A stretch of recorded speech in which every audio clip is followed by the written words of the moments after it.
I often think about the example of, say, you're very busy in the morning and you and your spouse are getting ready to go about your day, and you know you won't see each other again till nighttime. And then your husband says to you, right as you leave the door, by the way, I need to talk to you about something tonight. Right. And just being left with that for the rest of your day. Now, again, that's going to depend on your relationship, but it might be your friend or your boss or your mother. What goes on for a person during that entire day, holding on to the knowledge that their spouse said, I need to talk to you about something tonight, how that's associated with a whole network of memories that we will have from relationships past, from interactions with that particular person past, from how we sit with uncertainty in relationship. For some people, they won't even think about it again. For a lot of people, it will be a torturous, emotional, anxiety-ridden experience all day, All day. potentially, all day, going around and around, what on earth could this possibly be about? And then all sorts of ways of thinking about how they're going to write off this person or avoid the conversation, or what they're going to do, rehearsing how they're going to start to have the conversation.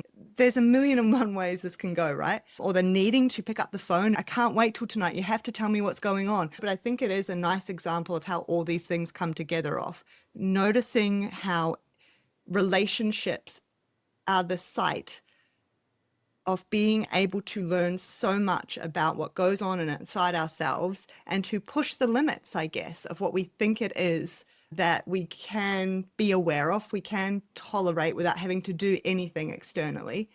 And how we can also, in that process, if we really sit with it in a particular way, we can also become aware of all the different memories that are starting to come up.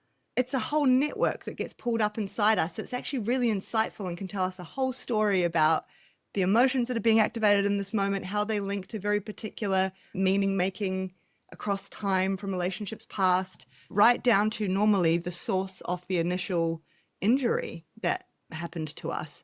That is relevant to this particular example of whatever it is that happens when your spouse or your boss or your mother says to you, later on today, I need to talk to you about something, and they leave you to wait.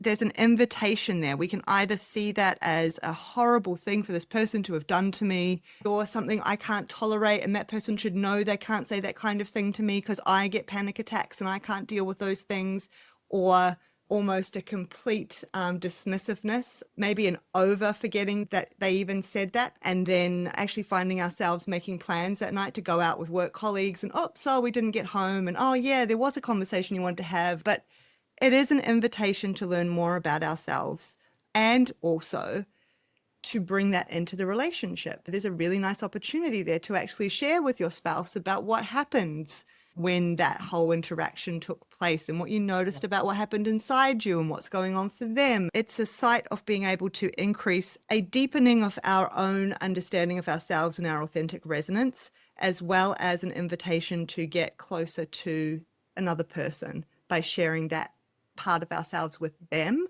and letting them provide something of what was happening for them back to us. And there's going to be difference there. That's how difference is beautiful to me, right? Actually, sometimes there is no greater gift than getting a different perspective from someone else. It's like a thank God. It helps us to see something that we are holding on to so certainly fall away. Michelle and I will talk about that as a meta talk, which is a talk about how we experience talking, like the self-reference move, like how I experience when you say that. Basically, our argument is marriages are in massive trouble without meta talks. And in relationships, one of the reasons why philosophy can be invaluable for relationships is because it naturally will entail meta talks, even if you don't realize it, as long as you bring it to the real, not just the history of philosophy. The probability that an individual would be able to handle the ethical real between nation states if they haven't even done meta talks in their marriage is very low. So we will start there. So practice one, start Get engaging in married. meta talks. Yeah, get married, be in relationships, engage in meta talks. Meta talks are step one. Really, I think they're very important. What I would take from that is maybe potential reward that I could anticipate from getting curious about the other is what I learn about myself. Curiosity about the other ultimately is curiosity about myself. If I can't imagine being with that person, then I've just defined a limitation on my own experience.